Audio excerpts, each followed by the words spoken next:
c'est que moi je peux vous assurer, cette fois-ci ou jamais, Judo Club SND, ils ont vraiment l'objectif d'atteindre l'objectif d'être champion, tout en attente, tout dans la Ligue, tout dans le Congo. Donc cette fois-ci vraiment, on est là qu'on perd de été. On est là qu'on vraiment perd de été. Tout ça, c'est judo fondamental. On s'est basé trop vraiment dans Benjamin, Cadet, Minime, Junior, tout y a club donc.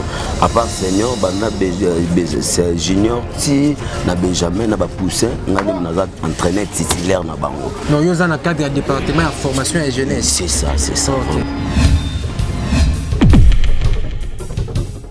Bon, et là on a pesqué un message parce que ma camarade de G-Bandé, Letrobaka, et Sende a dit sur Yolo Mobondo. Bah supporter tout le monde, ma solo de G-Bandé. Ma solo étant vice-président à Judo Club de Sende. Ma solo de Bandé, il faut biso tout aux Arabes moqués. Il y a qui a nos Arabes comme solidarité. Parce qu'ils y ont fait la force. Parce que place unité zate to bolinezate. Ils ont bien été. Moi passé.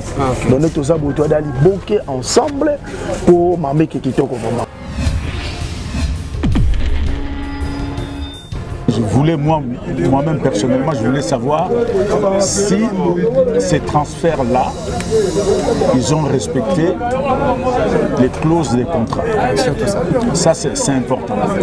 Et puis, je voulais conseiller quand même les directeurs techniques et les présidents du club d'avoir l'habitude de former les athlètes. Acheter, c'est bien bon, mais il faut former. Il faut former les athlètes. Il faut former les athlètes du club. Puisqu'il y aura bientôt, après les élections, si Dieu veut que je passe, après les élections, je pense qu'il y aura l'élite. C'est-à-dire au niveau de chaque commune, il n'y aura qu'un seul club. Naza ancien, il y a Judo Club Saint-Paul, il y a Baroumou. Okay. Donc, Naza maître, 4e dan de judo, plusieurs fois champion du Congo, plusieurs fois champion de Kinshasa. D'ailleurs, Nazo salué mon ami maître Bigis comme coordonnateur et puis président Fabulos Djogo.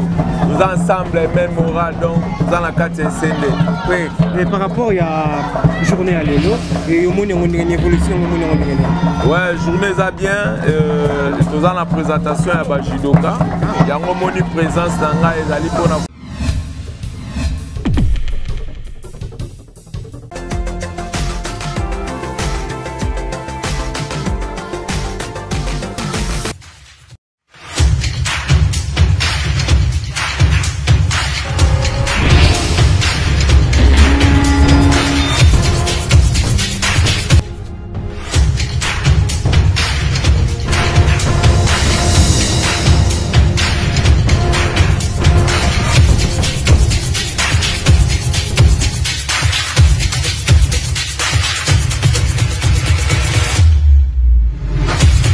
Salut fidèles internautes, chers abonnés de Emergence One Télévision. Donc c'est le vôtre Arnaud Demi de M. Sapis. Donc pour la deuxième fois, na Judo Club SND et le lancement, il y a activité pour la saison 2022 déjà ici au Bandi déjà lundi 2 mais donc toute l'équipe il y a essayé des allés avoir même recréer à Sikatozana Bango Awa. Donc nous allons présenter Moko après Moko. Donc il y aura une présentation de nouveaux judokas, de nouveaux athlètes signés dans Judo Club SND, et il y aura aussi la présence de toute l'équipe technique et surtout staff vraiment besoin pour accompagner. Et là je vois directement maître Gaucho Babenga Chimita et Namoni encore le vice-président. Vous allez Moko ya bato ça la fierté surtout à zone charge à SND et nous sommes allés coordonner puis ils allaient présenter ou pardon présider depuis la France. Il y a président Nabiso Ronsa ou notre bien il y a Fabrice Tiendela, c'était lui vraiment ndepena mutaza na base ya makambo yende vraiment mutazali cerveau monteur yende mutazali guide et yende mutazo me makambo nous surtout n'engezo kene. Donc je signale encore rester branché sur Emergence One Télévision. C'est votre émission Bolinga Rapé Bogomesa nango spécial Judo Club SND. On est au détail tout évolution de judoka nyonso, évolution de staff technique, évolution de saison nyonso tout, ils allaient vraiment donc restez branchés. Merci.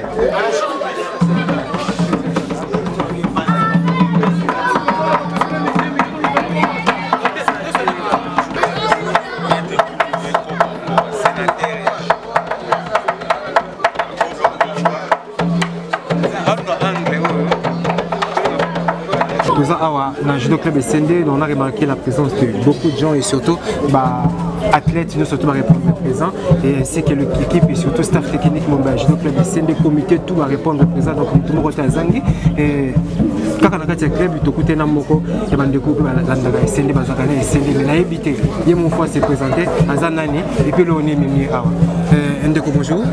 Bonjour. Oui, ça fait plaisir l'émission où ils allaient spécial SND. Donc c'est une émission qui est réservée pour la SND pour l'activité. Et tout le monde est la cérémonie d'ouverture de la saison 2022 pour le judo club SND. Alors présence dans Awa, les animés puis comment on a ouais, comment on a maître Kouloué, sénateur à vie à judo. Donc il est bien en rapport Mboka.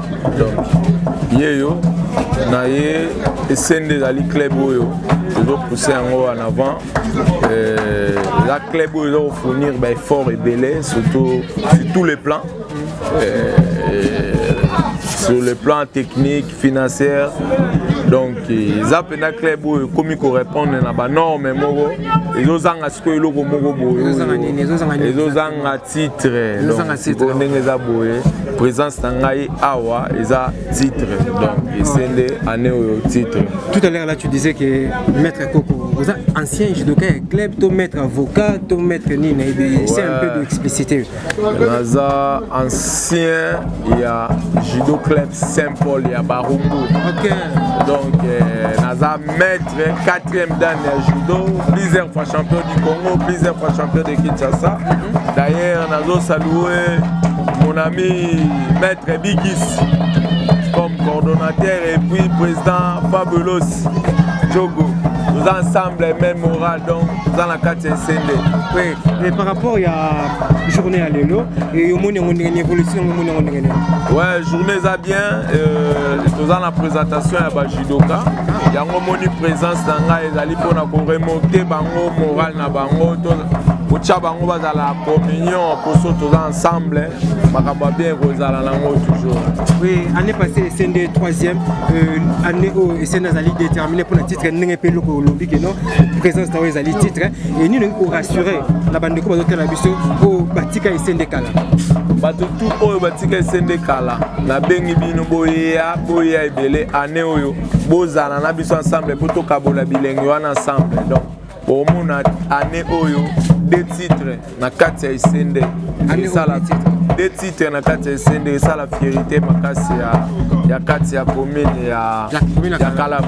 OK, merci vraiment de répondre à ma question à mission. Donc je disais que SND est dans ba athlète belé SND est dans ba bande koko ba soutenir rango de près tout comme de le bazar belé le SND comme organisé le SND comme déterminé SND le dans la vision que titre ou rien donc pour le moment vraiment le club est tellement organisé et on doit senga na bino ba doter la biso pour continuer toujours à soutenir vision il y a président Fabrice donc Fabrice Etienne là on va bien na kombo ya Roxal baninga na ye bandeko na ye ba masane ba bien kae Florentino Perez donc merci vraiment donc tout ça toujours avec SND nous on a déjà entraînement déjà bani pour les aller saison yango to sto relancé saison ça déjà relancé ba judoka esika o to zina club bango bozo mona la bozo mona mettre mbasu bozo mona kuna coach PSika entraîneur wazali comme Masolo mettre Michigan donc ça va vraiment bien donc il y a encore d'autres surprises peut aller pour présenter bino yango donc restez toujours branchés merci. Lelo eza lelo et makambo passe ndenge bandi ka ndenge moko Roxal Florentino Perez alobaki donc makambo passe c'est bandi donc ça les autres salima toujours spécial judo club SND to bandi yango et si vous allez remarquer bien à côté de moi je suis accompagné d'un ancien judoka le judo club SND au baïbaki na kombo ya Maltina Ayoga et ça fait un temps azaba ba judoka ou lelo a figure emblématique à club donc lelo ko bossa na été ba bazo mona épée directement bazo yeba directement on sing vraiment na mon réalisateur Fulana sur la tara Ayoga. Les fils qui ont deux questions, ça va bien. Ayoga, bonjour. Bonjour. Je suis fier, mon frère, je suis fier. Et le lotoyer, la club, tout le monde fait parmi les anciens judokas, où il faut soutenir, il faut assister à l'ouverture du club. Le sentiment par rapport à l'évolution, il y a SND. Vraiment, le sentiment est belé, ma casse. Comme on a un par-ci par-là, mettre Michigan à tapis, vraiment. Mais on a un objectif, il y a une coupe. so monde va basangani boza ba aventure te donc ils ont vraiment toi déterminé à jelo quoi non dans un cirque de Zongo. Ça fait un moment tout n'aura toujours comme yoga dans un club yoga mon na ratom na yoga yo na SND oza ko occuper poste ni oza ka membre simple membre sympathique ba baka to oza na poste mon pe ba pesa en tant qu'ancien judoka SND. OK, merci pour la parole. Au moni biso ba maître Maltino tout ça ba judo fondamental.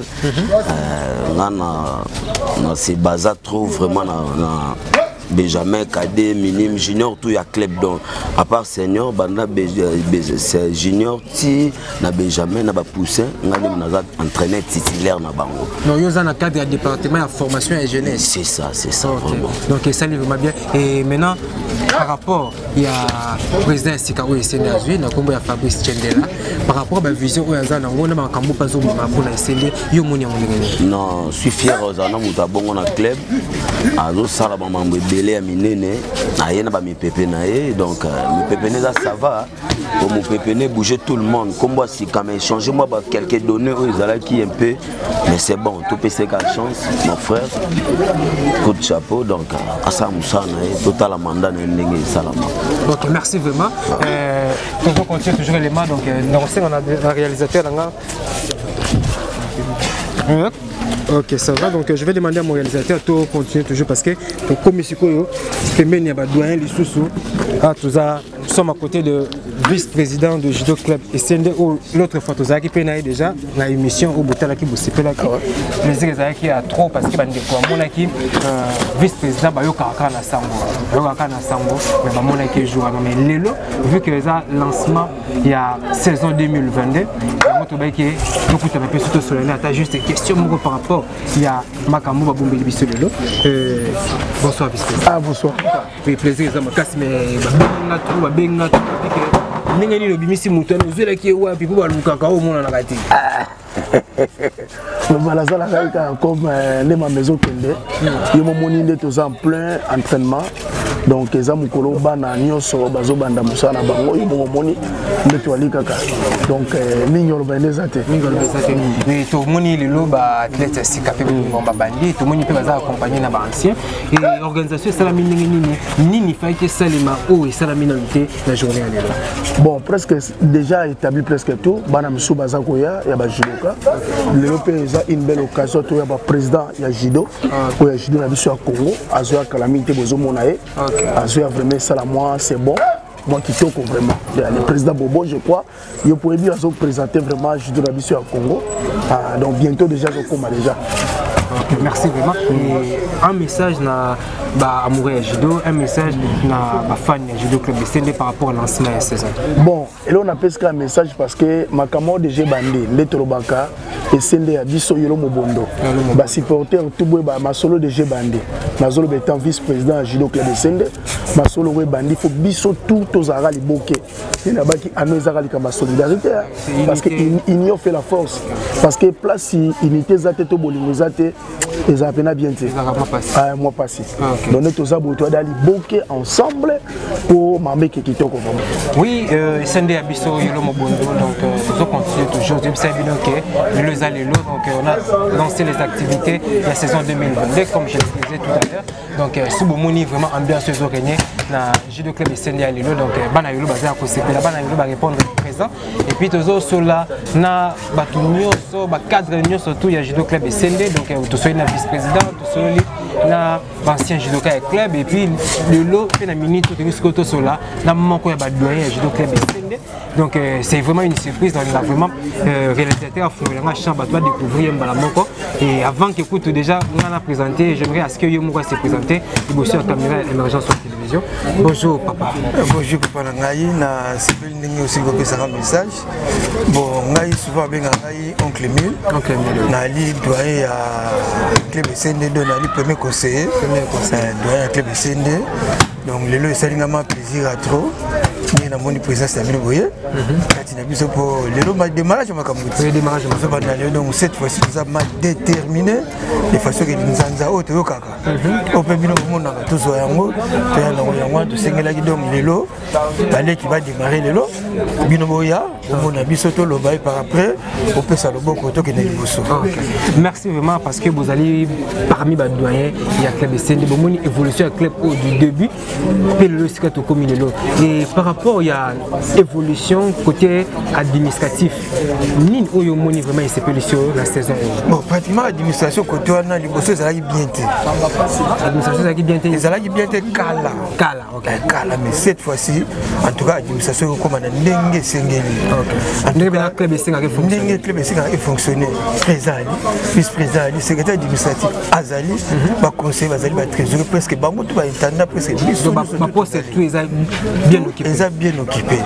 Donc il y peut-être que manquer sur le club exact. Donc il compris dans ma campagne surtout il y a battre ma motivation qui ce soit n'importe quoi donc presque ma campagne tout ils ont bien planifié. Donc il peut-être qu'on raté cette fois-ci exact. Donc merci vraiment de répondre à la question et maintenant nous avons un nouveau président au nom de Fabrice Tchendela Ngongosal. Nous n'avons pas tout en tant que doyen. Qu'est-ce qui vous a plus impressionné et surtout où est ça qui plaisir que jeune a à tête et administration de club SND? Bon normalement na vie ça m'a modélé. Lelo peut-être que vous allez mususu, lobby après lobby mususu. Normalement vie que na ndenge wana ya alors peut-être le voilà hier, au peut-être ça qui n'est pas le ça qui n'est pas très bien. Il est pas le gars il a ma idée na mususu. En tout cas to pesi bravo de façon que tout temps le pays na idée na total là et logo nini le pousse na liboso na biso po biso tout se pela. Mais le SND le tout moni ba judoka esika ba ye ba ko ça la force SND et yo en tant que doyen sali on en tout cas ça linga plaisir au sakanate plaisir à makasi ndenge peut-être ba mususu to ka bango tout le monde a bango na musika mais cette fois-ci tout le monde a bango de près to landela bango ti na suka na bango en tout cas plaisir à makasi na se pela. OK. C'est un message na bande ko et surtout message na nouveau président oyo azana tête ya judo club SND. Bon président Sika l'ex Fabrice en tout cas plaisir à trop ngai doyen na nous nazolo ba oncle Emile premier conseiller à club SND en tout cas na sepeli comme na présence na yo c'est un plaisir à trop na kolinga ndenge tozokende tokende en tout cas ndenge wana eloko mo be sala mater en tout cas na sepeli ya makasi leki ke na biso ndenge pe moninga ke ndenge na biso pe ke na biso en tout cas to sepela tina suka plaisir à trop président na sepeli. Merci vraiment donc là c'était l'un des doyens de judo club SND donc il nous a parlé de tout, il nous a rien caché parce que concernant l'évolution du club pour nous tous nous le savons bien que aujourd'hui SND est déterminé afin de remporter les titres pour cette saison 2022. Alors nous allons mettre tous les moyens en place pour que ce titre et Bagouyana judo club SND, raison pour laquelle on a recruté de nouveaux judokas, on a recruté de nouveaux athlètes et côté administratif déjà évolution zali côté document et on vous allez toujours sûr et certain que cette saison SND fera encore mieux par rapport à la saison passée. Donc nous continuons toujours vraiment la mission. Donc nous sommes en réalisateur à Zorapé entraînement il y a athlètes qu'on a. OK.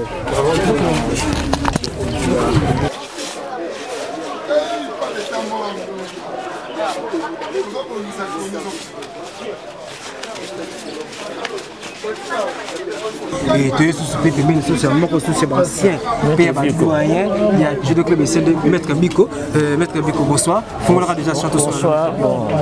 Je suis trop. Il y a un moment, je remercie la chaîne Émergence Télévision. Nous avons rendu visite. La visite aux chaînes et rendu pour remercier la chaîne, le réalisateur, le journaliste et c'est payé. Mon club SND, moi qui nous suis parce que la ligne si va lobby. Année oyo, année oyo, faut que tu sois champion. Parce que l'année passée, tu manques 3e place. Parce que tu as en progression. Donc année oyo, ils ont sous 2e place. Ils ont sous 2e place. Donc année oyo, champion. Ok. Oui. Oncle, le tout le monde judo club SND Bakambo Sika et Belé. Je sais pas. Est-ce que vous remarquez la nouveauté au pays Bakisami sous le SND? Oui, la nouveauté, dans le Silikou douté, la nouveauté, la nouveauté dans le sens que côté vision. Ah, côté vision. Côté vision, la nouveauté, Bakisami moi et Belé, donc Bakambo Sika, Bakisami Deti, émission où nous présenter judo club, spécial judo club SND. Deuxième émission, une fois la semaine pour ça la résumé la semaine Mobaya club. Ils appuient par exemple Makambo Yassika. Et impressionnant ils ont parce qu'on a vision il y a Fabrice Tiendela Roxane. Voilà. Vision il y a président Fabrice Ezali année en progression. Donc nous allons dans judo club SND, le but nous allons dans boxing club SND, le but nous allons dans football SND, le but nous peut tout appeler dans nini Nzango ya Basi, ainsi de suite. Dans le cadre de l'association sportive club SND. Voilà. Donc ambition benza yango wana. Ambition benza yango wana. Alors oncle, pour arrêter notre moulaïté, message na Ndeko Fabrice Azali, président actuel du judo club SND, message nous comme message d'encouragement. En tout cas, président, nayebi ke bisika batu basangani, yoka zalaka trop. Zala penza tout droit.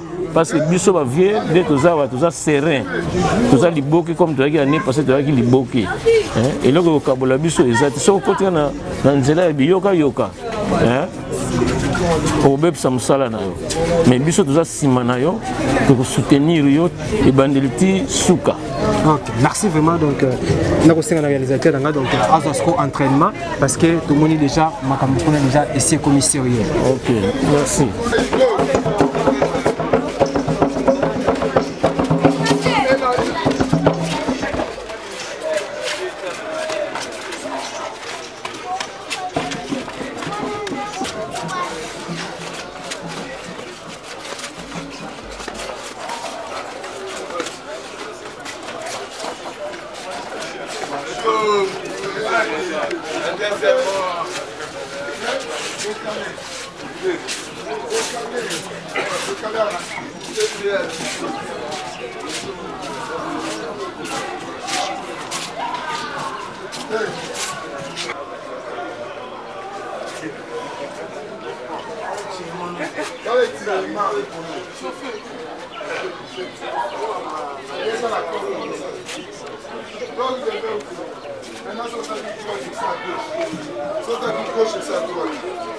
Je lui disais que Yolo, ils auront toujours pour le judo club SND, Yolo, ils auront toujours pour défendre les valeurs, Yolo, ils auront toujours pour ça la plaisir, na bana Yolo surtout, tous ceux qui sont encore à Yolo, même pour bazar, Yolo, ça fait plaisir parce que Yolo, tout une activité du judo club SND, on remarque la présence de plusieurs cadres ici, que ce soit côté club, voire même inviter Moussou Baya, inviter des marques.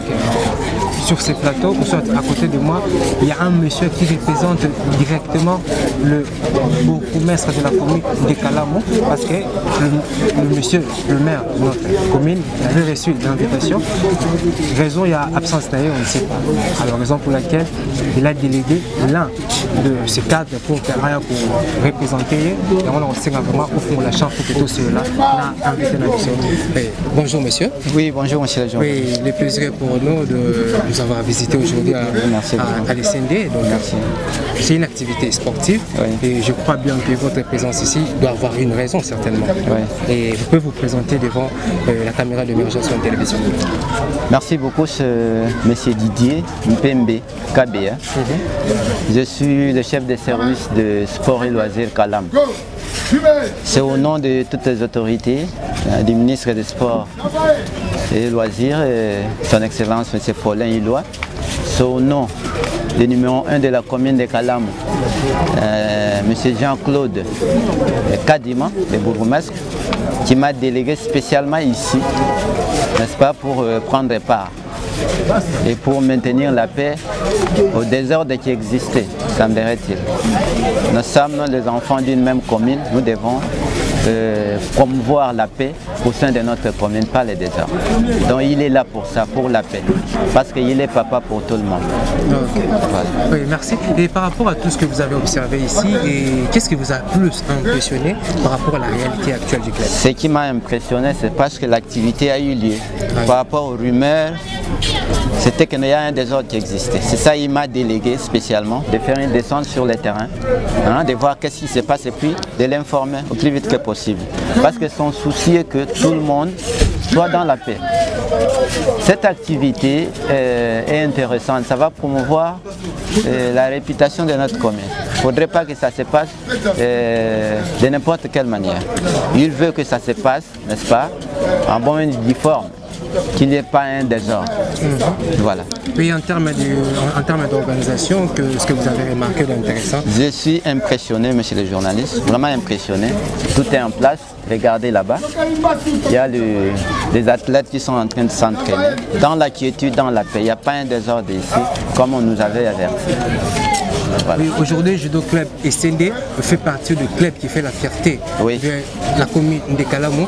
Est-ce que les administrateurs de Judo Club SND peuvent compter sur le soutien de M. le bourgmestre Jean-Claude Kadima? Totalement, vous avez le soutien. Ma présence ici signifie que le bourgmestre est d'accord avec vous et veut vous accompagner. Le souci est que le nom, la réputation de la commune de Kalamou, n'est-ce pas, puisse aller de l'avant. Les athlètes qui sont ici ne doivent pas seulement rester au niveau de la commune. Hein, doit faire la fierté même de toute la République démocratique du Congo. Voilà, c'est ça son souci.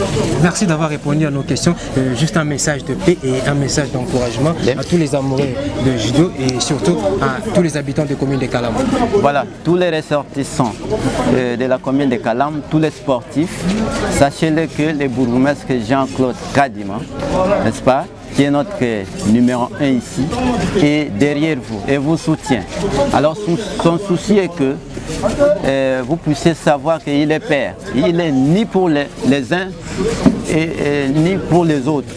Donc il est au milieu, c'est l'église au milieu du village. S'il y a un problème qui existe entre vous, venez les voir vite pour qu'on puisse trouver d'une manière pacifique la solution. Il ne faut jamais imiter les autres qui passent par la force et par les désordres. Ça ne va pas honorer notre commune de Kalam. Merci beaucoup. Merci. Donc là, c'était le représentant valable de notre bourgmestre Jean-Claude Kadima. Il a répondu parfaitement à certaines de nos questions. Je crois que vous avez eu les informations qu'il fallait et surtout la précision. Parce que sa présence ici n'était pas pour lui. Donc s'il est ici, donc ça rassure tout. Et c'est déjà le bourgmestre qui est représenté. Donc, merci, on continue toujours notre élément et notre activité du jour. Donc on est presque arrivé, pas encore à la fin, mais on continue parce que les athlètes moi je dois vous quitter.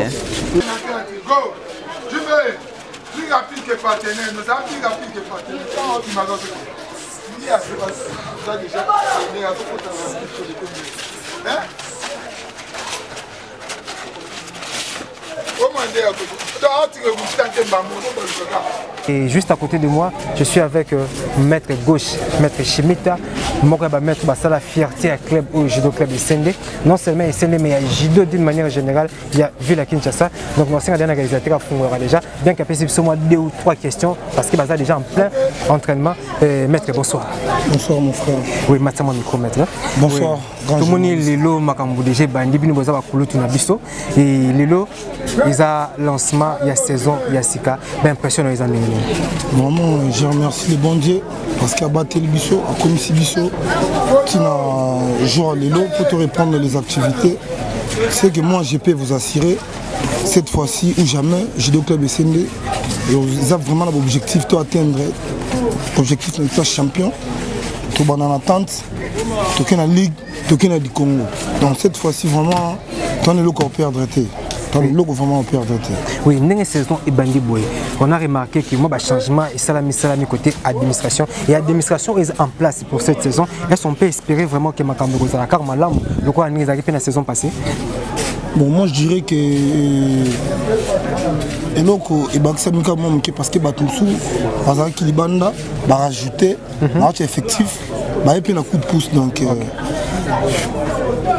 pendant que je remercie notre président Fabrice Kendela pour la main initiative et puis président sortant Dadi Bigis sénateur et puis Maître Prince initiative aux gens qui posent les locaux surtout à la haute les lots donc j'ai deux personnes les personnes avantage belé à mon voyager et grâce à mon salaire donc je suis très fier dans le club de SND et puis je suis très fier de tous mes collègues donc Maître Louro est olympique.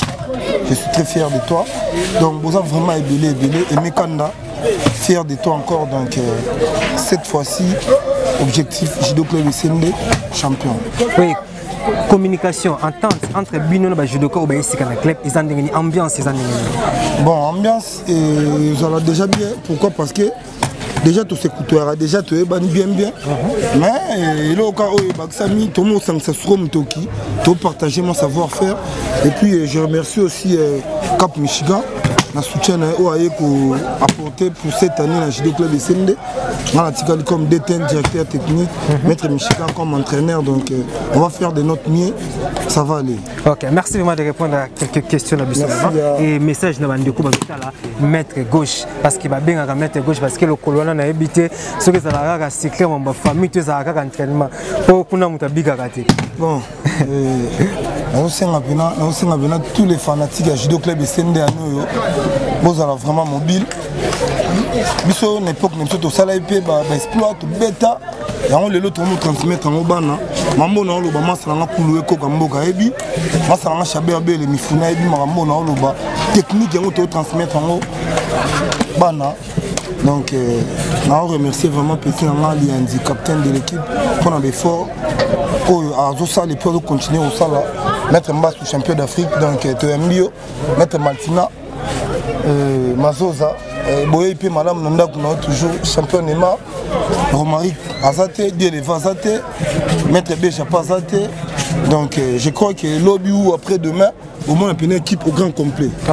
Donc tous les supporters à Judo Club SND gauche droite donc SND Mobondo Yangoyo donc SND Moko faut rappeler la bataille SND Moko mais SND Moko bon SND comme 3 4 tendez tandis que mon nom icône naza na lobby nanti bon moi aussi so on les andoto SND ndoto SND za Judo la boxing club yango coach Saigo là a coaché donc c'est bon c'est tout donc Judo Club Awa boxing kuna donc au Manzanzamo donc tu es bien monté. OK, merci vraiment maître au continuer entraînement vraiment bon travail.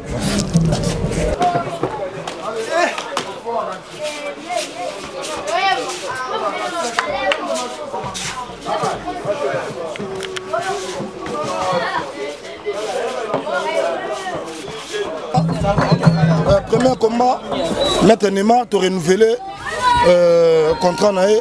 À nous, à Zanabiso, le premier combat, Maître Neymar, champion là, on s'est fait ça Soubino et belé pour cette année. Cap. Ah ouais, ton grand formateur, Maître Michigan. Donc vraiment un formateur, si on appelle Naza Lelo, il a beaucoup contribué dans ma carrière. On a refait ça quand même, on va commander 2-3 mots. Et là au niveau à promettre à supporter. Bon, on a promis de supporter, ça calme. Équipe n'a pas bando Lukaba Mona, Yango te présente en Lelo, ça n'a jamais décidé. En tout cas, tout votre visite titre. Donc là on va le ça, tu dois la coach de l'équipe et ça ma casse.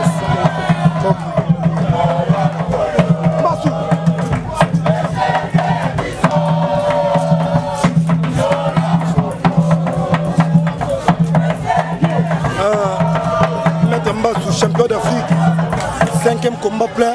À nous, à l'objet servir et SND, il y a Maître Mbassou, sans en mode 2-3 paroles à rôle. Ouais, parole les agents, on a fait bellique. Nous sommes sur le long champion. À nous, on servi club là, donc quand même 2-3 mots. Les habits, le big andé, ma campagne, tout en a dit que Sony. Kalaka, Maître Mazoza, yo. C'est ce que Balouga neuf. De retour, on a transfert été. Toza, Topé Samakam, Talaga, descend des Arabes Moko. Bissot Toza. C'est peu de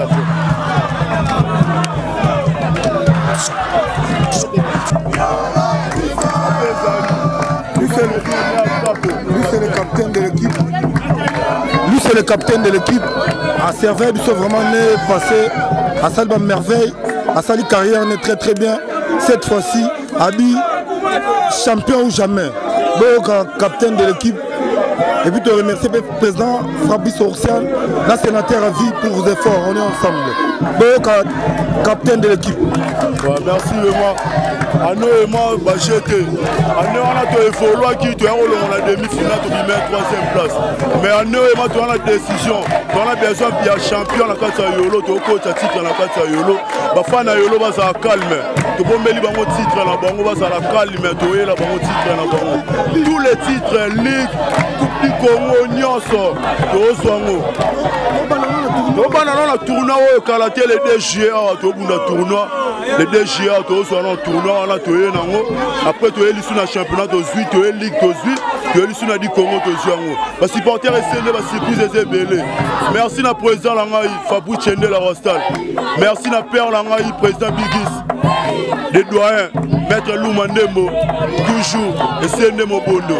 Maître Guy Prince, Moutouan Taba, grand-père Coco et Sendemo Bimba. Père, beaucoup de respect, père. Yantier et moi, on a vu nous défendre la vie dans la salle. Merci.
Bonsoir Maître Michiga. Bonsoir.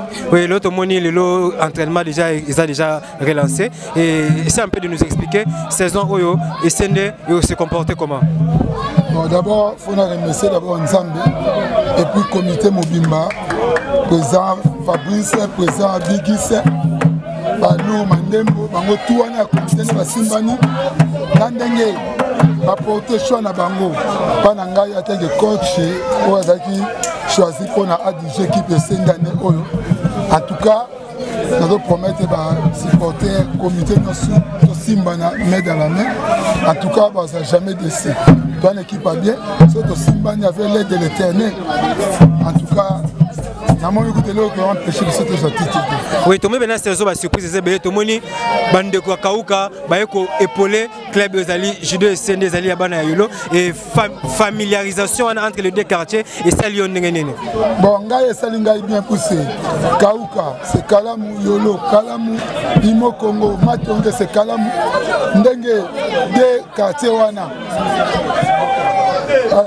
Auparavant, il y a qui n'a moi mais si koyo relation comme au beau fixe relation au beau fixe biso batakao kana batayelo collaborer très bien yangwana omoni ba comité ya judo ke besende ba chicha ki bon attirer quelques athlètes na Kauka na coach nga pe na uti kauka poto relancer club. Oui, maître Michigan, ton moni saison objectif il y a SND zali titre. Ba recrue au Bayern na SND. Nengo moni bango est tu ko espérer vraiment que saison 2022 SND a remporté titre. Bon, yango na benda mato il pas athlète nyoswana. Na benda mato il pas athlète nyoswana. Tozana une très bonne équipe. Mais ce qui discipline est athée. En tout cas, tu tournes à Rome. Mais cette discipline est en tout cas, tu n'as jamais décidé. Tu as une très bonne équipe. Merci vraiment maître, nous allons retenir au temps et par rapport à l'organisation, l'administration il y a saison et là on est SPL vraiment. Bon, Gaï Naebi, oh les gars, Maître Michigan, SND saison vraiment objectif et titre. Et par rapport à l'organisation au Koutilo na club, est-ce que tu peux espérer vraiment titre et Zoma saison 2022? En tout cas, on a Kouti organisation vraiment administration impeccable. Donc organisation vous mettez à bien. Et ça parmi les rares clubs qui ça les lots au ballon organisation, le comité va avoir moyen pour avoir objectif. Ils à titre, ils vont remporter titre. Donc, en tout cas, ils sont côté de la technique, à toi, on n'a jamais été décevable. Merci. Donc, on a dit qu'au sein de régularité puis au sein de discipline, bien que la saison, la réalité est rébellée, je le cas, nous n'avons pas causé pour ma santé, moi, désagrément, ou soit bien prévu, et hier, après moi, est belé. Et vous prévoir Nini, si un imprévu, est-ce que doubler Bazali dans le club, au cas où je le cas, moi, j'ai problème, il y a santé, nous devons remplacer facilement. Bon, côté on a un problème, il y a une équipe de 5. Ok. Combat peut gagner 5 à 0. Combat peut gagner 4 à 1, tu gagner 3 à 2. Mais biso côté on a en tout cas, tu as déjà na moi ba doubler na biso auto compter na bango. À part classement de base. À part classement de base. Ouais, merci vraiment. Donc juste un message na ba Amouré à Judo et un message na président Fabrice Tiendela Roxal Oazotala na minute oyo et puis message na ba judoka nyo surtout à SND. En tout cas, président Fabrice kitoko to na bi que solo la ga trop na fond mais yango siko na bilili yo mo Rolanda yango a promettre déjà que ngai na da dispo awa naza vraiment dispo bona continue naza vraiment très dispo bona encadrement pena ko accompagner l'équipe na objectif final oza titre. En tout cas président Zalano Kimia athlète toujours moral. La mission est toujours à bon terme, en tout cas, donc de se voir. Okay. Merci vraiment donc, de répondre à notre question. Oui, c'est pour Robert Roming président parce que Maramo Sala donc qui vice-président parce que Ozo représentait le président valablement. Et tout le monde est là entraînement, lancement d'activité bandit, Maramouté l'équipe bien, je dois s'entraîner et ça lui a comme on a journée à l'élo et réussir. Bon, journal en tout cas on a plaisir à Makassi. Yo momoni donc rien à dire donc la vie c'est na biso dès le début. Na ba kilelo nde mamba passe bani nene. Mamba passe bani. Au final na bisa ki on a une mission de Salara na bisa ki non année au SND champion vouloir ou pas. Donc c'est ça. Oui, déjà programme des bandits de Lobo semaine oyo et la suite c'est la comment. Bon, semaine au pénès à plein. Na bisa ki de lundi à vendredi par Amazon toujours l'entraînement. On dit que ton entraînement rapide il y a 2 mois pour bientôt. Et on a remarqué l'absence de Romaric et puis tu as remarqué l'absence de Dieu levé et Zadou Yanine.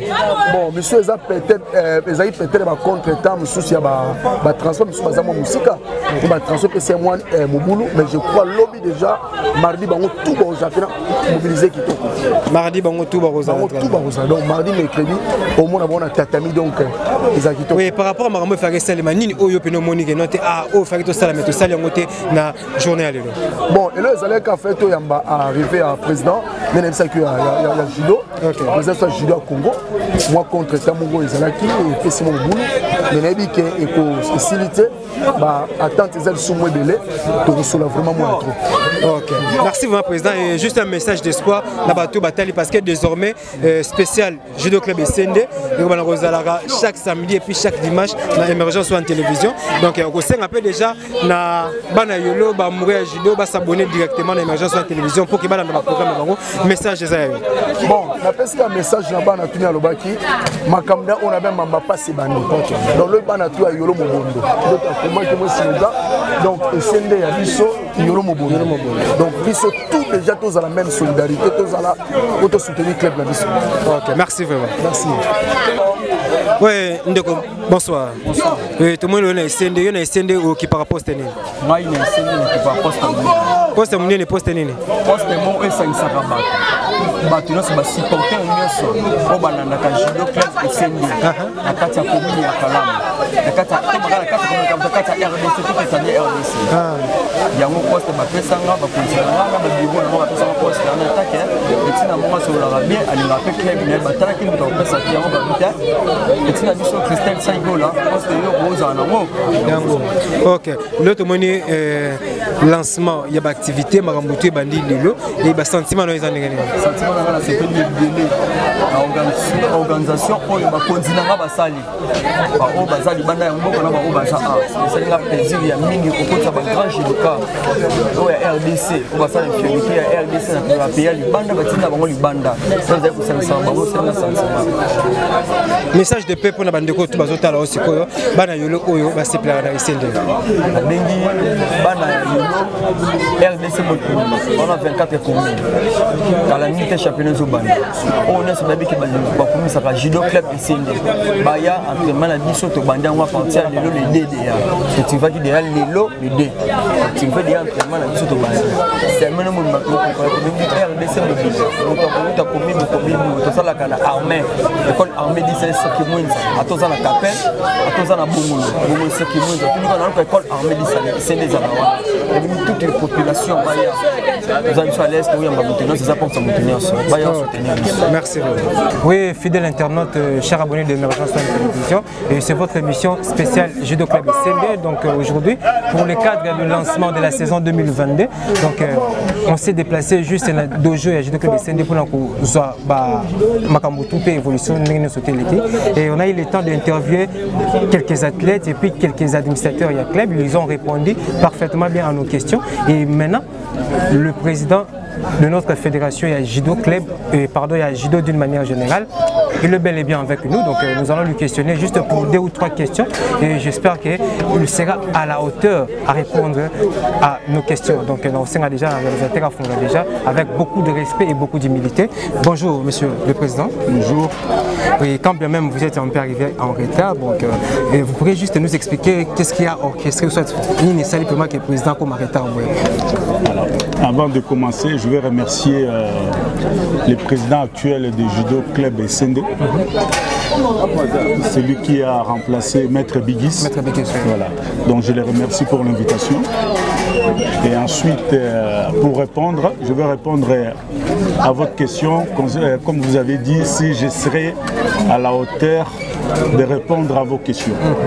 C'est pas pour rien, je suis président de la fédération. Donc, vous pouvez être sûr que tout ce que vous allez me poser comme question, elle sera répondue. Oui, merci Président. Nous allons commencer d'abord parce que ce club, SND, c'est un ancien club de Judo Club, soit un ancien club de la commune de Kalamou. Et aujourd'hui, votre présence ici, qu'est-ce qui vous a plus motivé afin de vous déplacer pour arriver jusqu'ici? Ouais, c'est simple pour moi. Moi, je suis président de la fédération et je ne suis pas président d'un club. Vous êtes un père? Je suis le père de tous les judokas. S'il y a une invitation pour moi, je suis obligé de me déplacer et rendre visite aux enfants. Donc, Judo Club SND, selon l'invitation du club, ils ont voulu présenter les nouveaux athlètes, les nouveaux recrues du club. Je voulais moi-même personnellement, je voulais savoir si ces transferts-là, ils ont respecté les clauses des contrats. Ça, c'est important. Et puis, je voulais conseiller quand même les directeurs techniques et les présidents du club d'avoir l'habitude de former les athlètes. Acheter, c'est bien bon, mais il faut former. Il faut former les athlètes. Il faut former les athlètes du club. Puisqu'il y aura bientôt, après les élections, si Dieu veut que je passe, après les élections, je pense qu'il y aura l'élite. C'est-à-dire au niveau de chaque commune, il n'y aura qu'un seul club. Qu'un seul club. Voilà. Donc les judokas de Kalamou sont obligés d'avoir un seul club. C'est la sélection de Kalamou qui va représenter la commune. Okay. On ne peut pas avoir 5 clubs dans la même commune. Non, c'est pas possible. La 5 que je parle se peut. Il y a plus de 10 clubs dans une même commune. Donc il y aura le niveau supérieur, comme si on dit la première division, deuxième division, troisième division. Bientôt, moi je vais apporter des changements au niveau de la fédération et au niveau des salibèges, au niveau de la ligue. Oui, par rapport à ce que vous venez de dire là. Les combats, je vais finir, les combats ne se passent plus comme avant. C'est-à-dire les combats par club. Les combats par club, ça se passe avec 3 garçons et 2 filles. 3 garçons et 2 filles. Le championnat, c'est mixte. Il faut privilégier le championnat individuel. Privilégier l'individualité. C'est à la base, le judo, c'est un sport individuel. Inutile d'acheter des judokas de gauche à droite, ça ne rapporte rien. Si vous voulez acheter, vous achetez 10 judokas. Mais le combat, c'est mixte. Vous allez avoir juste 3 garçons et 2 filles. Vous voyez? Donc, c'est quelque chose, je voulais parler avec les directeurs techniques et les présidents du judo club SND. Et puis, je vais parler au président de la Ligue pour parler un petit peu, vulgariser tout ça au niveau de tous les clubs de Kinshasa. Là, c'est parmi le changement que vous comptez apporter dans notre judo. Mais moi, je peux dire que, prenons par exemple la commune de Kalamou, il y a plusieurs athlètes. Est-ce qu'ils seront en mesure de recruter ou de sélectionner parmi tous ces athlètes, de les rassembler dans un même club? Vous ne voyez pas que ça risque quand même de poser certains problèmes parce que d'autres athlètes vont se plaindre? Il n'y en aura pas. Il n'y en aura pas. C'est-à-dire, actuellement, au niveau des CND ici, oui, il y a des cadets, il y a des JO. Oui. Vous voyez? Il y a des seniors, peut-être, il peut être ceinture bleue. Ceinture bleue, c'est pratiquement impossible de combattre au niveau au niveau supérieur, c'est-à-dire combattre avec des ceintures noires. Lui, c'est une ceinture de couleur. Hein? Il n'est pas encore noir. Il doit encore apprendre encore. Il doit apprendre encore. Vous voyez? C'est ça qu'il faut donner, cette habitude-là à tous les clubs. Les nouveaux directeurs techniques nationaux, il aura cette tâche-là pour essayer un petit peu de former les judokas à ce niveau-là. Vous voyez? Aujourd'hui, là, quelqu'un, il apprend vite, il est doué, il apprend le judo, il est ceinture bleue, il va combattre avec Mbassou, il bat Mbassou, il pense qu'il est très très fort au niveau du judo. Non, c'est pas ça. C'est pas ça. Il y a aussi les combats qu'on appelle vulgairement ici à Kinshasa, les combats vedettes. Le judo ne se pratique pas comme ça. Comment un championnat de la Ligue peut durer 1 mois? C'est un week-end. C'est un week-end.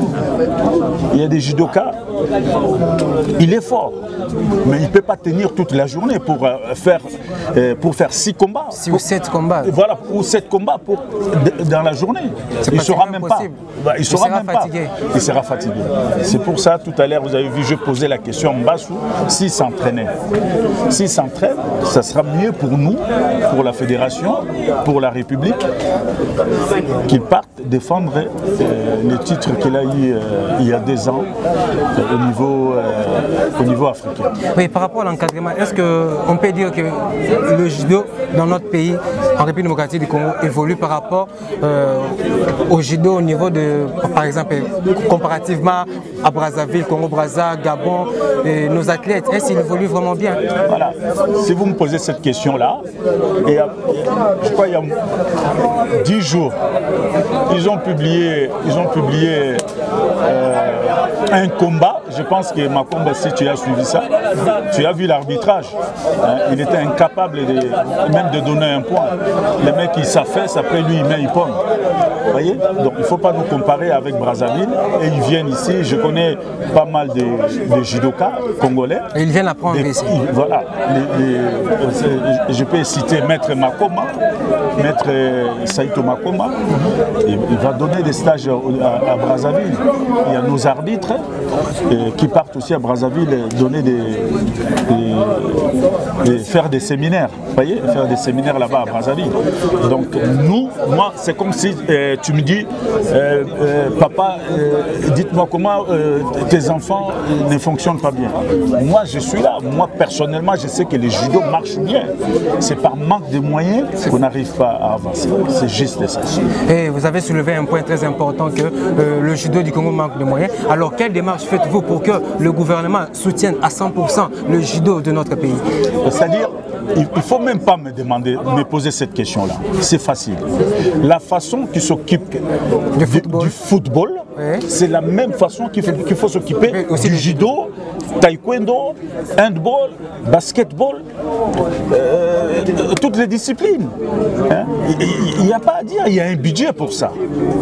Il y a un budget voté au niveau de l'Assemblée nationale pour ça. C'est-à-dire, si les Léopards football se déplacent pour aller jouer, admettons, au Maroc, à l'étranger, c'est des chambres 5-6 étoiles. Nous, quand on part, c'est la même chose. Et si on me laisse aller avec,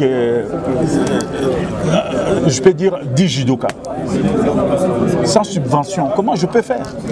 C'est pratiquement impossible. Vous voyez? C'est pour ça que je demanderai au ministre du tutelle d'essayer de jeter un petit coup d'œil, ou au secrétaire général, secrétaire maître Okito, monsieur Okito, de jeter un petit coup d'œil par rapport à ça. Le 26 mai, il y aura le championnat d'Afrique. Il y aura le championnat d'Afrique. Jusqu'aujourd'hui, là, on est le 2. Je ne sais même pas si les enfants vont se déplacer. Voilà. On va essayer de voir avec les ministres s'ils vont nous donner des moyens. En ce moment-là, on ira représenter le pays. Sinon, ça sera dommage qu'on parte. Oui, merci, Monsieur le Président. On est presque arrivé à la fin. Juste une dernière question concernant SND. Quel message pourriez-vous passer à l'administration de SND pour que, parce que cette saison, l'objectif de Judo Club SND, c'est les titres. Et vous, en tant qu'un expert, en tant qu'un père, que conseilleriez-vous aux administrateurs de SND afin d'atteindre leur objectif? Tout à l'heure, on a français. Ils sont obligés de former. Bigis là, c'est un produit de SND. Schmitt, c'est un produit de SND. Basomba Schmitt. Non, non. Voilà. Pourquoi acheter des judokas? Pourquoi acheter? Va former. Va judoka, il y a club. Si vous avez judoka, il y a plus de 100 kilos au Bundate. Au Boforman, il y a club. Au Bundate. Alors l'option d'acheter. Former. Il faut former. Voilà. Ok, merci. Pour moi, c'est former. Former, point barre. Je crois que la phrase de Monsieur le Président résume tout. Le Judo Club SND doit former des athlètes. Ce n'est pas juste le Judo Club SND. Même pour tous les clubs de la République démocratique du Congo. Il faut former. Il faut toujours passer par la formation parce que c'est après la formation qu'on recueille de bons fruits et après la formation que l'on obtient des athlètes du club et cela fera aussi la fierté du club. Donc merci Monsieur le Président d'avoir répondu à nos questions. Donc pour aujourd'hui, on clôture ici. Donc restez toujours branchés sur Emergence One Télévision. Donc vous ne serez pas dessus. À suivre.